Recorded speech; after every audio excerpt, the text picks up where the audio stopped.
Bien, alors bonsoir tout le monde. Et on est là pour parler donc de la paracha de Mishpatim, d'après le livre Agada ou Paracha du Rav Noam Perel. Vous voyez la couverture du livre en fond d'écran derrière moi. Et donc, on est dans la paracha de Mishpatim. On a lu la semaine dernière la paracha de Yitro, on a lu le Matan Torah, le don de la Torah. C'était formidable. On était au pied du mont Sinaï, il y a eu toute la pyrotechnique, le feu, la fumée, les éclairs. Génial. On a reçu de très grands principes formidables aussi. Je suis éteint à ton Dieu, tu ne feras pas d'idole, tu feras le Shabbat, tu ne tueras pas, tu ne voleras pas. C'est devenu quelque chose qui aujourd'hui est accepté par une grande partie, une grande majorité de l'humanité. Donc, c'est des principes formidables. Et juste quand on a fini ce matin de Torah, ce don de la Torah, on redescend de cet état, on a plané là au pied du mont Sinaï, on arrive au Parashat Mishpatim, mais alors là, on reçoit des mitzvot, les commandements, les préceptes, un après l'autre, tu feras ça, tu feras ça, tu feras ça, tu feras ça. Et ça pose un problème. Pourquoi on a besoin que cette Torah nous impose tellement de mitzvot? Pourquoi on sait que une des caractéristiques du judaïsme, de la Torah, c'est que ce n'est pas seulement une Torah de grands principes, mais c'est une Torah de grands principes d'application, avec énormément de conditions comment appliquer la Torah. Et, et donc, je prends le premier verset, et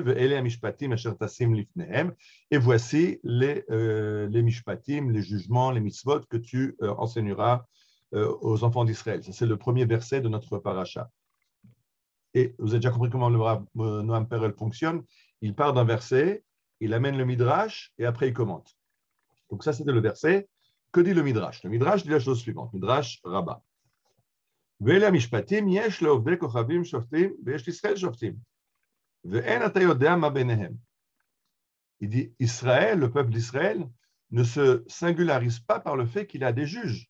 Des juges, il y en a dans toutes les nations. Toutes les nations ont un système judiciaire. Un pays qui n'a pas de système judiciaire ne peut pas fonctionner. Donc, quand la Torah nous dit voici les jugements, parce qu'en fait, à l'origine, les mitzvot de Parashat Mishpatim sont essentiellement des mitzvot relatives aux tribunaux, comment juger des litiges, comment juger des peines, etc., des infractions pénales. Et donc, dit le Midrash, mais le fait d'avoir des juges, un système judiciaire, ce n'est pas spécifique à Israël. Alors, pourquoi la Torah commence à nous donner ces jugements? Tout le monde en a. Et le Midrash, c'est la chose suivante. Mashal le cholé shenichnas harofeh etzlo levakro. Exemple d'un malade qui est visité par son médecin. Amar livne beto, ha'achilu kol ma shehu mevakesh. Le médecin sort de la chambre du malade et dit à la famille, donnez-lui à manger tout ce qu'il demande. Il peut tout manger, accéder à tous ses désirs. Nichnas etzel acher. Le médecin sort de chez ce malade, va voir un autre malade, Amar lahem tizaru bo shelo yochal devar ploni. Et il commence à donner un régime très strict. Ça, il mange pas, faites attention, lui donnez pas, il ne peut pas manger tel et tel aliment, etc. Amroulo. Alors, les élèves qui ont suivi le médecin demandent à ce médecin, mais on ne comprend pas. La rishon amarta sheyochal kol ma shirtze, la sheni amarta shelo yochal devar ploni. Le premier, tu le laisses tout manger. Le second, tu lui fais un régime très strict. Pourquoi? Pourquoi cette différence de traitement entre les deux malades? Réponse du médecin, Amar lahem, Harishon eno lachaim, lefichach amarti sheyochal kol ma shirtze. Abat ze shu lachaim, amarti lo zaru bo. Dit le premier, j'ai vu qu'il ne s'en sortira pas. Sa maladie est terminale, c'est une maladie dont il va mourir très bientôt. Donc, pourquoi le priver? De toute façon, il est perdu. Au moins qu'il profite de ses derniers instants et qu'il mange ce qu'il a envie dans les jours qui lui restent à vivre. Le second, lui, est promis à la vie, il va guérir de sa maladie, mais pour qu'il puisse guérir de sa maladie, il faut qu'il suive un régime très sévère, ne pas manger des choses qui qui aggravent sa maladie, et manger des aliments qui vont aider son corps à se refaire une santé, comme on dit en français. Alors, il dit, c'est ça que dit la Torah. La Torah dit, pourquoi la Torah nous donne tous ces mishpatim, toutes ces lois juste après le Matan Torah? Parce que la Torah est une Torah dans laquelle Dieu nous a dit, tu vas recevoir cette Torah et tu vas vivre par cette Torah.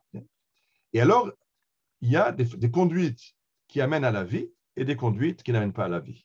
Et c'est pour ça que la Torah nous donne énormément de mitzvot. Ce nombre de commandements, de préceptes appliqués journellement, n'est pas parce que Dieu n'aime pas Israël, n'est pas pour se venger de nous, pour nous punir, mais c'est pour nous garder en bonne santé physique et aussi en bonne santé spirituelle et morale.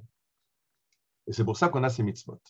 D'ailleurs, quand on finit une étude, on termine à la synagogue toujours, Rabbi Hanania ben Akashia Omer, Ratzak Kadosh Baruch Hu Zakot et Israël, le Fichach Banem Torah ou Mitzvot, Shenemar Adonai Chafetz Leman Tzidko, Yagdil Torah veyadir. Rabbi Hanania ben Akashia nous enseigne, Dieu a voulu donner des mérites à Israël, c'est pour ça qu'il leur a donné un grand nombre de mitzvot, de commandements. Comme il est dit, Hashem Chafetz Leman Tzidko, Dieu aime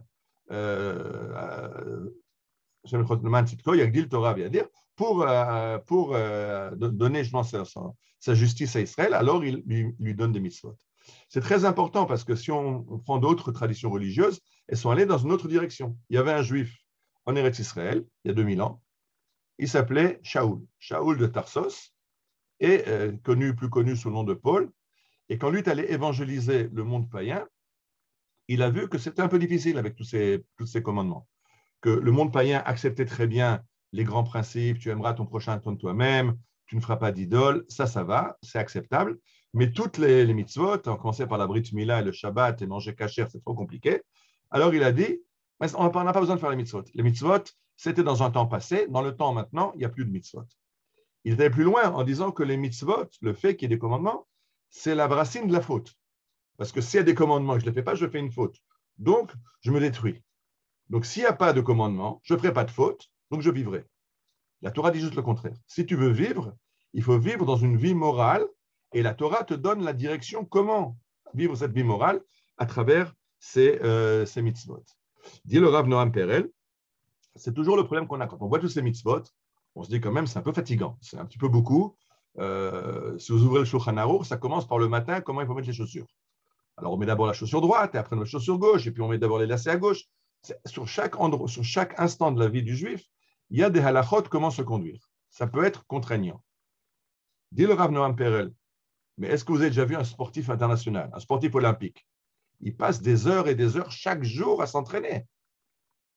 C'est fatigant, c'est astreignant toute cette discipline de s'entraîner. Il ne peut pas manger ce qu'il veut, il faut qu'il fasse du sport 10 heures par jour.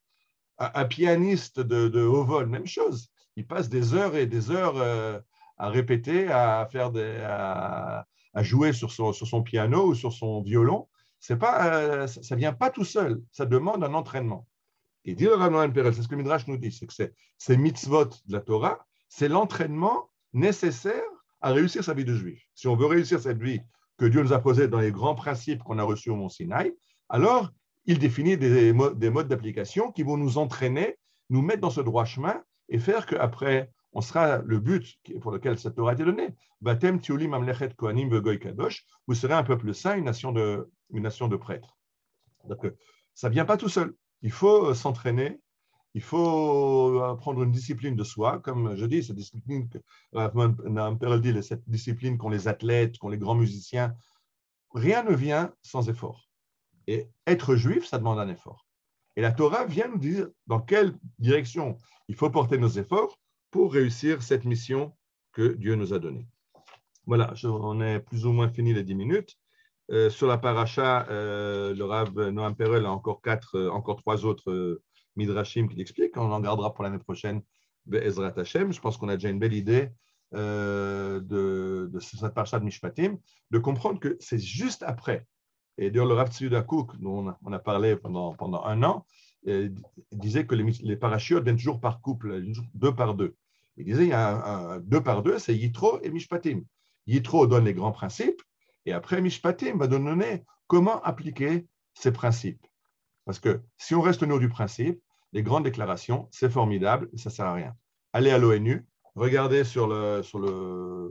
à l'entrée de l'ONU les grands versets d'Isaïe, Loïsa goyel goy cherev, Loïl medou milchama, le peuple ne portera plus de glaive et ils ne feront plus les guerres les uns aux autres. Comme déclaration, c'est formidable. Mais ça demande un peu plus que des déclarations pour être appliquées. Pour que ce soit appliqué, il faut après, au jour le jour, que les nations prennent des résolutions de ne pas faire la guerre. Des grandes déclarations, c'est beau, mais les Mishpatim nous donnent comment s'entraîner, appliquer la Torah, pour que finalement, elle soit partie intégrante de notre personnalité. Shabbat Shalom.